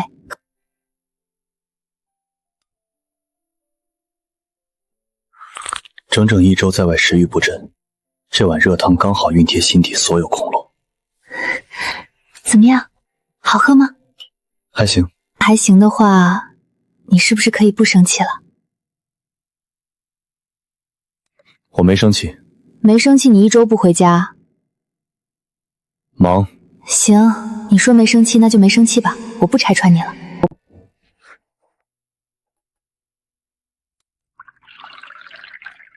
你怕我生气？怕呀，我们才刚结婚，要是你一个不高兴，又跟我离婚，我又得流落街头了，那我太惨了吧？仅此而已。好吧，我承认，不止如此，其实是想感谢你帮我找回了妈妈。傅思燕，从12岁开始，再也没有人像你这样护着我。你性格虽然怪了一些，但我知道你是个好人。小杨，你不必特意做这些感谢我。小杨，我们是夫妻，往后我会护着你。那句往后我会护着你，直直戳进我心底最软的地方，心口又烫又酸。长这么大，从来没有任何人跟我说过这句话，更没有人不顾一切站出来护着我。兰姨之前说傅思妍很好哄，我琢磨了整整1下午，才决定炖一锅鸡汤哄她。现在看来，她真的是很好哄呢，一碗鸡汤就怪了。之前留在这间房，从来都是我一个人睡。可今晚傅思妍回来了，我该睡哪里？要不干脆去客房睡？去客房睡刚刚好，免得两人尴尬。这个决定稳妥。你站着做什么？那个，你怎么穿那么少？你洗澡穿羽绒服，不睡？看在你帮了我很多次的份上，我让着你，你睡床，我睡沙发。我的房间，我的床，需要你来让？说好的绅士风度呢？我本来也没打算跟他同床，可傅先生好歹假意谦让一下，一点面子都不给我留。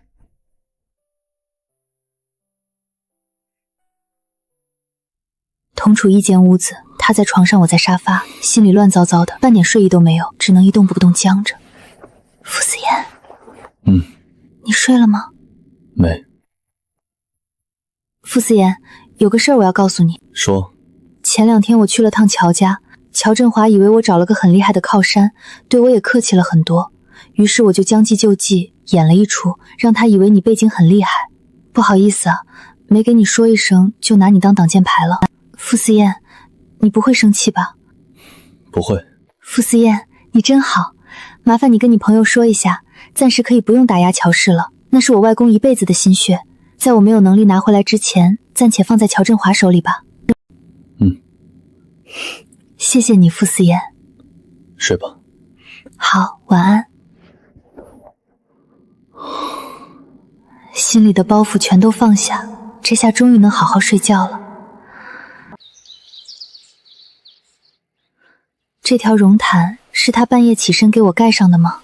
屋里暖气这么足，根本用不着盖毯子，他却还是细心顾及我。他从来都不是看上去那般冷漠疏色。少奶奶，您醒了，快来吃早餐吧。谢谢兰姨。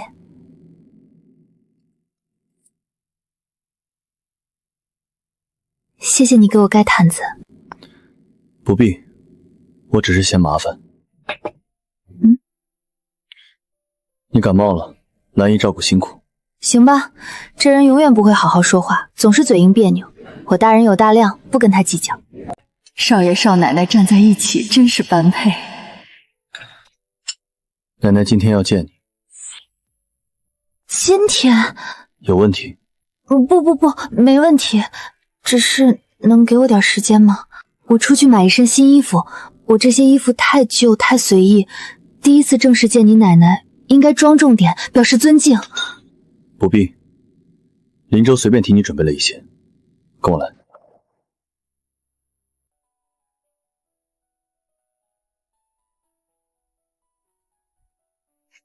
哦。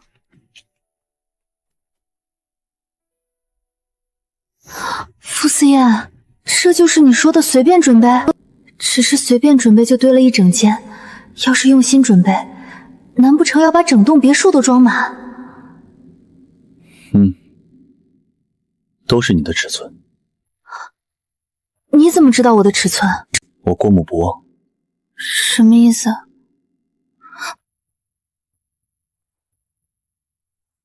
不喜欢？也不是。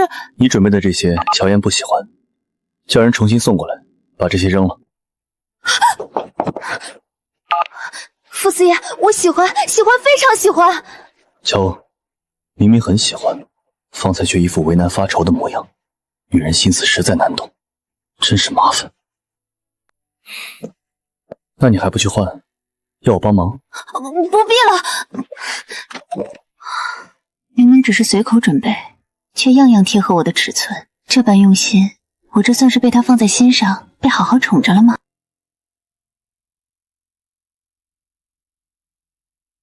个、十、百、千、万，我的妈呀！一条连衣裙竟然要5位数，抢劫啊！不敢穿。这整整一屋子成衣配饰，全部加起来得多少钱啊？傅思燕家难道是开煤矿的？出手也太像暴发户了。这么多奢侈品堆在一起，总价怕是都能买下一整栋别墅了吧？傅思燕，我好了。他怎么一直盯着我？难道我穿搭哪里不合适？我明明反复检查好几遍，看着没什么问题啊。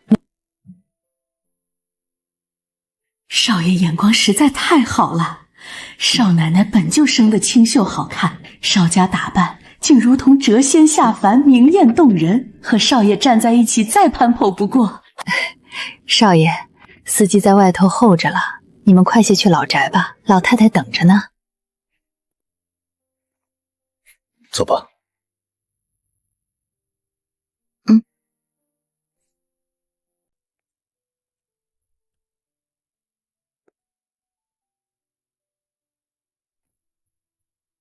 有点。你很紧张？今天是以富家孙媳妇的身份正式见面，心境完全不同，实在没办法。车子开了这么久还没停，他家到底住在哪儿？整片2月兰开的铺天盖地，好多花都叫不出名字，也太美了。谢谢。在兰姨面前，你都知道拉着我的手，怎么现在忘了？对哦。别忘了你是来做什么的。知道了。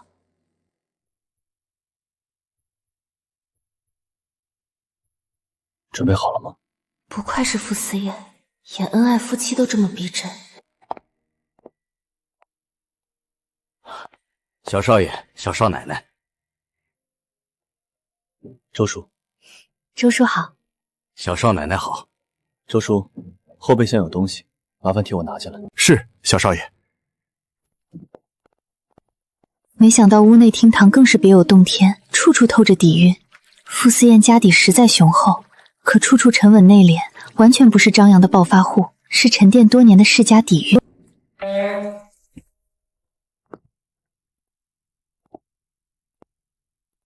奶奶，我带乔阳回来见你了。傅奶奶您好。好孩子，还叫我傅奶奶呢。傻瓜，叫奶奶。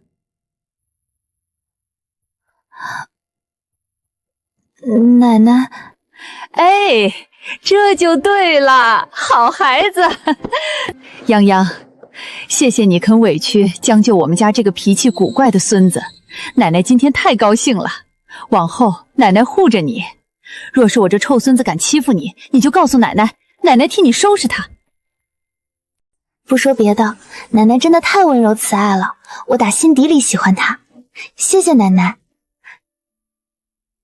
到底谁才是他亲孙子？我有他说的那么擦鸡？一点见面礼，往后就是一家人了。谢谢长辈，您太客气了。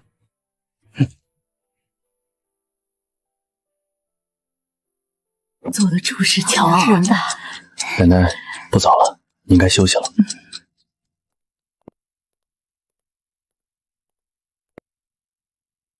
汤给阿燕喝下了。按照夫人您的吩咐，小少爷已经喝下了。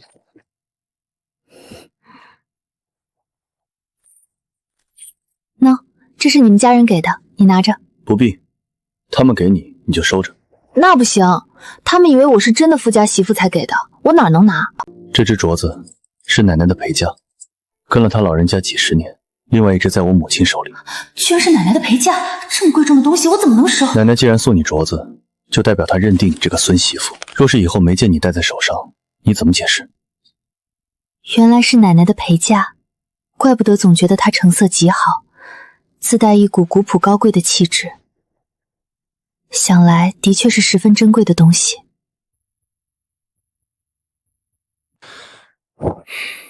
你我领了证，你就是名正言顺的富家儿媳。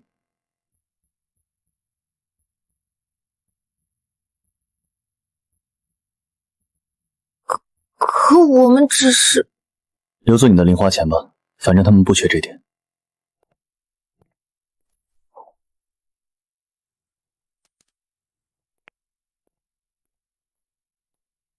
他就这么直接全留给我了？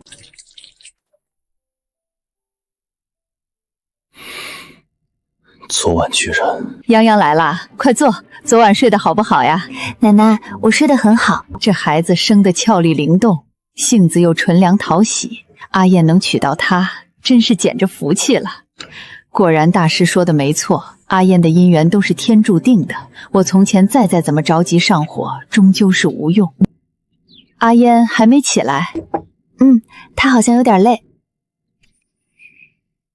累？天天累才好呢，这样子你们就能早点有孩子了。哎呦，慢点儿，要紧不？奶奶，我没事。奶奶，我才开始上班呢。奶奶，医生说您要少操心。喝点水缓缓。还好傅思燕出现的及时，不然我真不知道怎么接话。哼，全家上下就你最让我操心。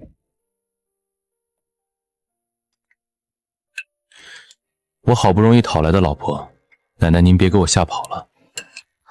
他怎么什么话都随口说？你少喝点咖啡伤胃，喝牛奶吧。好。好歹这小子现在知道疼人了，不像以前冷冰冰的，半点都不会讨女孩子喜欢。孩子的事情暂且放一边吧。路上慢点儿，有空常回来看奶奶。小少奶奶人真好，看得出来小少爷真心喜欢她，只是乔家是乔家，她是她，就算乔家再不堪，只要阿言喜欢她，那她就是我傅家的儿媳妇。至于乔家如何，另当别论。你不觉得这孩子的言谈举止、身姿气度，全然不输给护城那些有名的大家闺秀？是，小少奶奶一点也不像那种家庭出来的孩子。阿燕虽然木讷，但看人的眼光一向很准。她从小聪明，识人于微，断不会因为一个女人的长相失了分寸。是，只是怕乔家的人不安分。傅家还缺几个钱打发了，只怕还没等傅家人出手，乔阳已经收拾干净了。也是。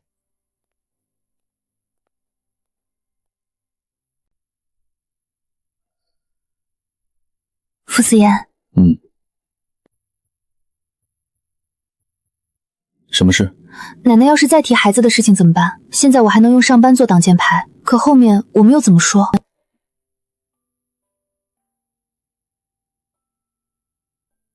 兵来将挡，水来土弃。好像只能这样了。你在想什么？没什么。你不舒服？没有。是吗？真没有。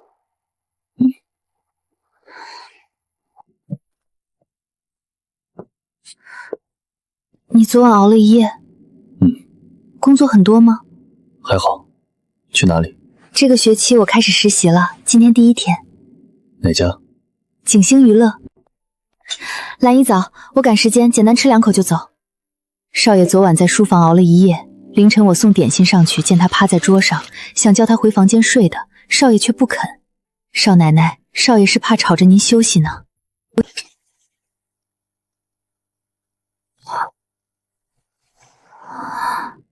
傅思燕这么贴心，不是有客房吗？少奶奶，您还不知道吧？少爷从小就有择床的习惯，除了主卧和老宅的床，少爷换了地儿睡不安生的。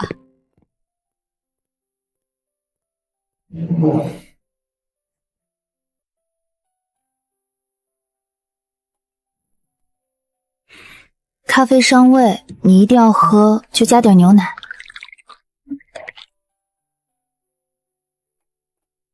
喏，搅拌一下。少爷从前哪里肯听劝，每天清晨必有一杯现渴的咖啡下肚，才精神抖擞。伤胃不存在的，他根本不在乎，也就少奶奶有办法了。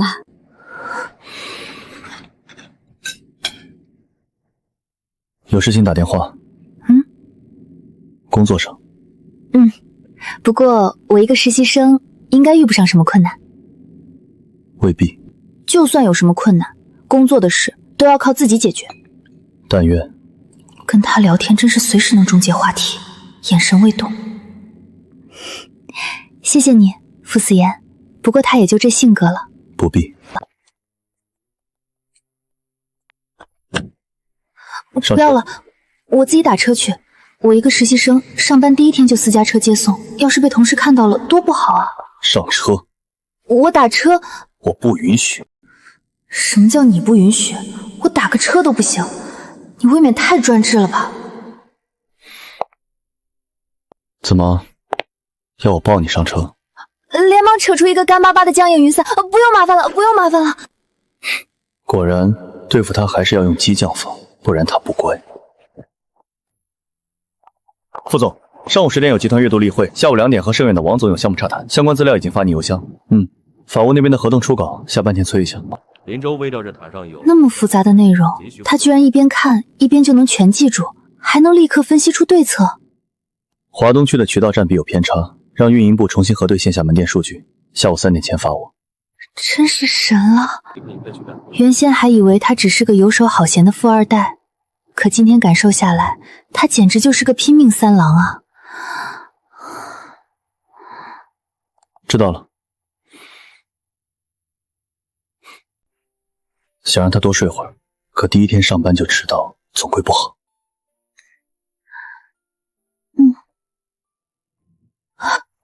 怎么就睡着了呢？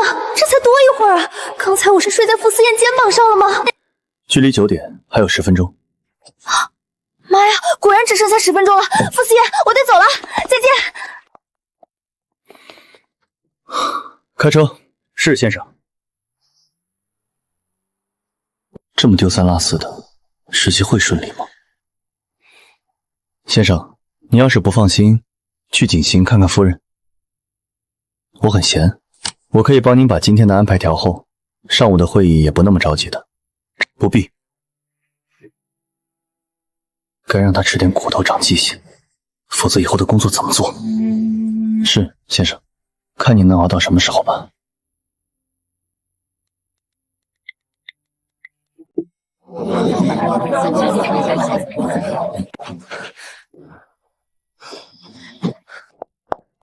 以后上班可不能这样了，要是今天再晚2分钟，保准迟到。一个实习生是没有迟到的资格的。乔小姐，麻烦出示一下身份证和1寸证件照，我们录入一下系统。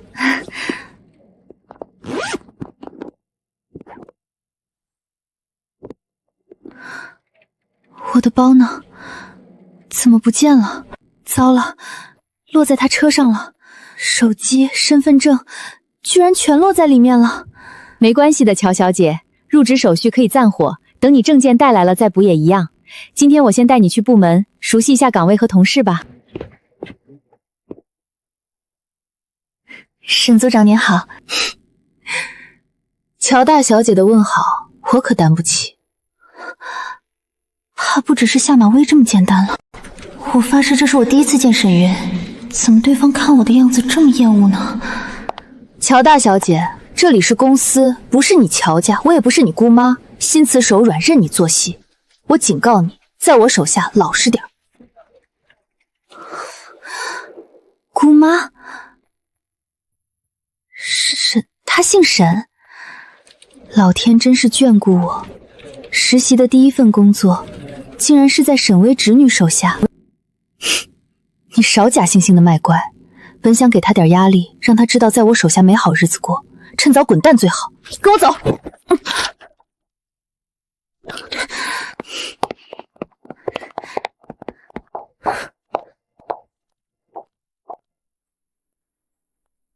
以前没见过。人是硬塞过来的实习生，新来的。一个个娇生惯养的大小姐能做什么？帮忙打杂我都怕整出烂摊子要我收拾。我看着挺机灵的，模样也好看。能让我拍一张吗？啊，好的，麻烦您了。您是国际知名的摄影师，能做您的模特，我很荣幸。哈哈，小姑娘不仅灵，还会说话。你做事情能像你嘴巴一样顺溜，我就阿弥陀佛了。沈组长，往后还请您提点。本想给他点苦头吃，去姑姑面前讨好，没想到他倒挺能忍，半点把柄都不留。行了，别在这儿给我表忠心了。模特在化妆间，你给他送点茶水点心去，问问还需要准备什么。是。您好，我是广告部的实习生，沈组长让我来给您送点茶水。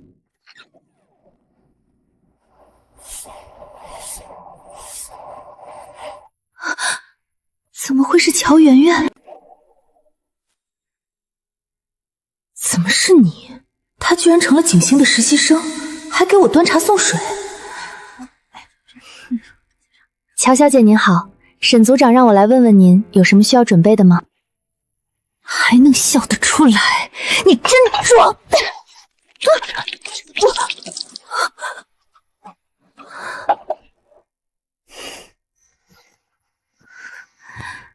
你疯了！泼你一盏茶算是轻的，你不就仗着自己找了男人做靠山，用公司要挟爸爸吗？记恨我抢了墨尘哥哥，你就抢我房间报仇？乔阳，你真是可笑！只要你不嫌在家待着恶心，尽管回去住，看看大家是不是真拿你当亲人。我的男人的确是我的靠山，你呢？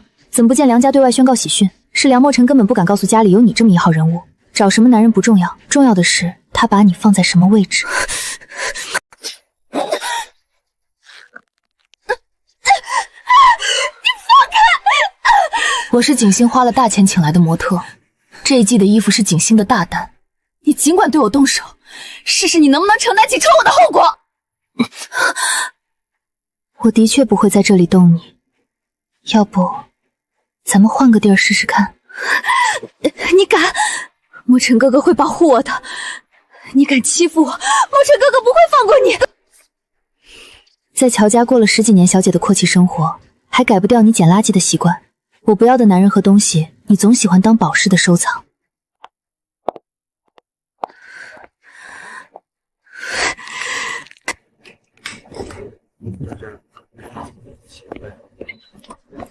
乔央，你过来。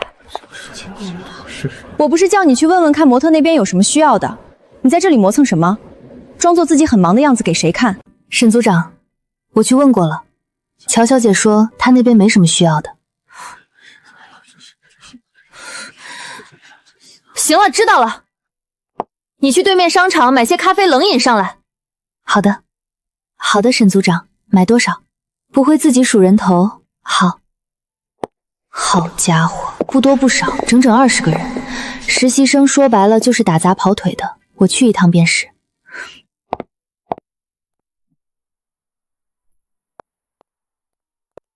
先生，是夫人。急着出门是要做什么？先生，要去看看夫人吗？不必。先生真是极致口是心非，明明车子都快抵达总部，非要临时折返这栋大厦，嘴上说是来找孔萧然谈事，实则分明放心不下夫人第1天来景星实习。每周一固定高层议会直接搁置，公司一堆棘手事会全都甩给何为兜底，心里惦记夫人，半点不肯直说。那咱们现在上去，孔少这会儿应该在楼上等着了。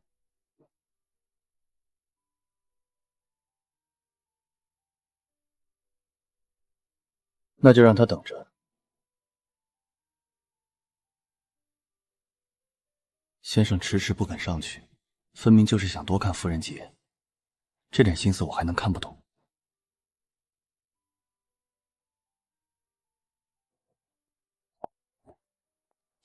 先生，夫人出来了。先生，夫人买的咖啡好像有点多，我去帮忙拎一下。他给你发薪水？不是，您才是我老板。我们下车。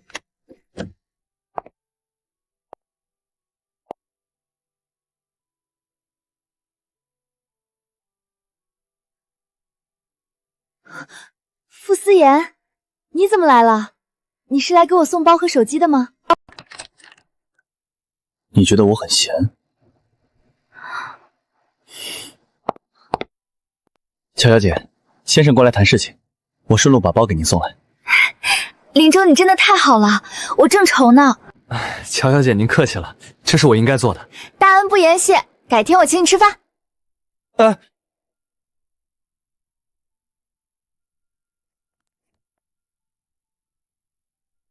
乔小姐，不用的。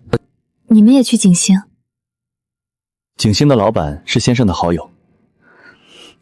那我能跟你们一起上去吗？我没带门禁卡，摄影棚里等着我送咖啡上去。当然可以。乔小姐，我帮你拿吧，这么多你一个人也拿不完。好，谢谢。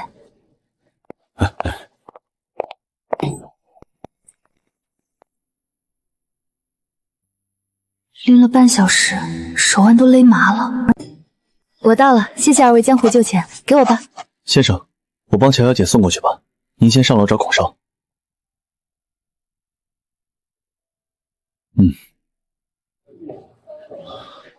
傅思燕，谢谢你。我又没帮你拎东西，谢我做什么？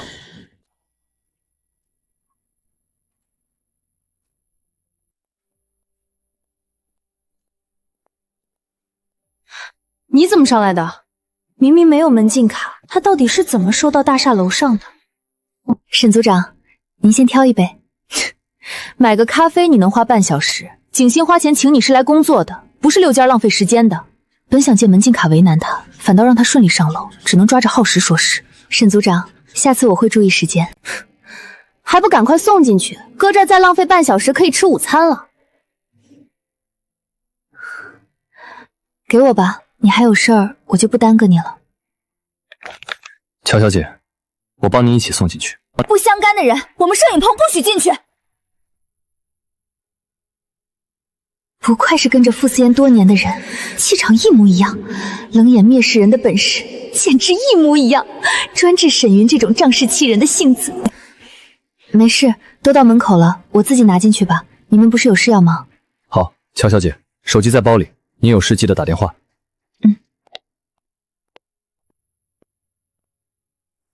这里是公司，不是你家。乔大小姐喜欢使唤人就回家去，该自己做的工作少偷懒，否则不如滚蛋。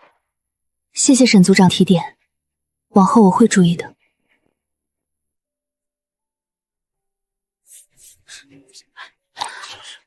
乔源，沈组长，什么事？你还有脸问我什么事？我不知道什么事让您这么生气。谁给你的胆子把茶水泼在模特的衣服上？沈组长，饭可以乱吃，话不能乱说。我乱说？刚才我让你送茶水点心去模特休息室，你和模特发生冲突，你认不认？然后你就泼了模特一身红茶。他告诉你我泼他，难道不是吗？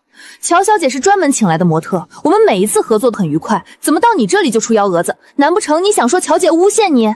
有没有诬陷她自己心里清楚，我没做过的事情，谁也别想扣到我头上让我背黑锅。你真是死鸭子嘴硬！沈组长，您别怪我姐姐，都是我不好，和她争了2句。沈组长您见谅，别责怪她，就是不好意思，耽误了工作，还把裙子给弄脏了。你给我闭嘴！你一个小小的实习生，有什么在这指责模特？你毁了裙子，得罪了温馨，给景星造成损失，你赔得起吗？沈组长，我还是那句，不是我做的事情，我不会背锅。我真是第一次见你这么不要脸的实习生。得了，等温斯那边有了消息，这条裙子你该赔多少赔多少，该滚蛋就滚蛋。不能乱，越慌越落人口实。温斯是国际大牌设计师，这条压轴定制裙最低几十万，贵的能上100万。我只是刚来的实习生，景星半个熟人都没有。沈云偏袒乔圆圆，我孤身一人，怎么对峙？怎么证明自己清白？真要索赔，我根本拿不出这么多钱。我说你到底几个意思啊？又不是来跟我谈合同的，又不说什么事儿。傅家是要破产了吗？你这么闲，周一上午大好时光，你跑我这里来休息喝茶？不可以。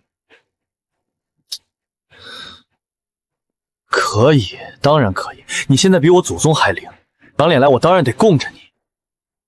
谁叫现在被傅思妍吊着呢？说好的合同，考虑了半个月还没个信儿，吊得心痒痒。他是傅氏的掌门人，每天都很忙，更别说周一这种黄金日子。可他今天竟然赖在景星，喝了2杯咖啡了。你不是说要我把傅氏1年广告都交给景昂吗？是啊，傅氏1年的广告，那是多大的单啊！那要看我心情，也看你有没有这个实力一口气吃下这单。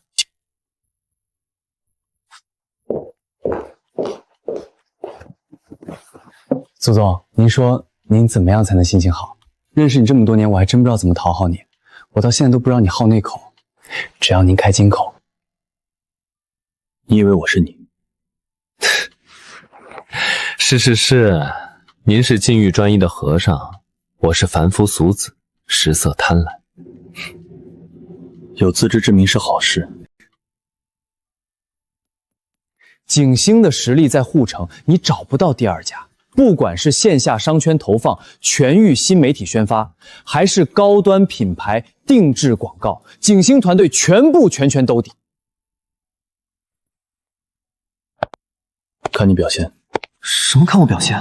我要表现啥？怕是这表现和夫人有关。只可怜孔孝然还不知道，傅思妍的老婆在他这里当实习生。保重，孔少。乔小姐，我来接您回家。您怎么来了？兰姨吩咐的，要我接您下班。好，辛苦您跑一趟。应该的。我真是倒霉，第1天上班就碰到乔圆圆。傅思妍，你知道吗？我顶头上司竟然是乔薇薇表姐沈薇的侄女。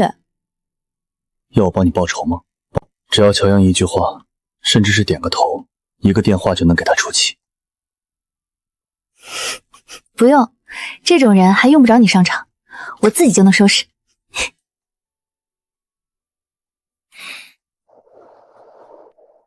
按照您的吩咐，发现小姐今天被她上司冤枉了，但很遗憾，休息室是模特的化妆间和更衣室，周围都没有监控，夫人很难洗脱嫌疑。这就是你给我的答案。先生，您别着急，正是因为景星没有监控，所以景星那边处理这件事也比较迷糊。事情出了，必定要有人来认责，而夫人恰好就是这个人。一，她是新人，毫无根基；二，她是对方的眼中钉。我查了模特的资料，模特竟然是夫人的妹妹。既然他不想好好过日子，非要找乔嫣的不畅快，我就满足他。先生，您打算怎么做？哼，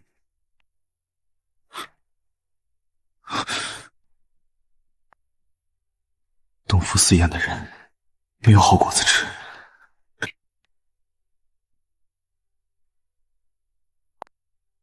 为什么乔阳在遇到困难的时候不会想到找我帮忙？那就先让欺负他的付出代价。